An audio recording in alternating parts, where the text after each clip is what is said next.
Bosta kienu dawk li nġabru fil-Knisja Parrokjali ta' Santa Venera biex jagħtu l-aħħar tislima lil Gejtu Tanti, ex-President tal-UHM li mit nhar il-ħamis 21 ta' Settembru. Fuq qudiesa li ġiet iċċelebrata s-Sibt, iċ-ċelebrant Joe Vella ddiskriva lil Tanti bħala raġel struwit tal-affari tiegħu kif ukoll edukat li jaf jitkellem fuq kollox. Huwa fakkar lin-nies kemm Gejtu li ħadem qatih fil-qasam trade unionistiku kien bniedem tal-familja u kif fix-xogħol tiegħu dejjem ħadem għall-familja u mal-familja.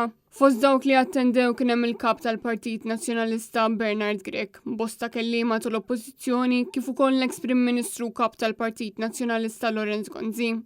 Gejtu Tanti kien daħal fit-tmexxija tal-Union ħaddiema maqudin fl-1991 fejn għamel 7 snin bħala membru u 13 sena bħala President. Gejtu Tanti kien raġel li ħadem għal ħaddiem fuq livell individwali, livell settorali, kif ukoll fuq livell nazzjonali. Però bla dubju ta' xejn, Gejtu Tanti jibqa' msemmi wkoll għall-ħidma tiegħu sabiex Malta ssir membru tal-Unjoni Ewropea.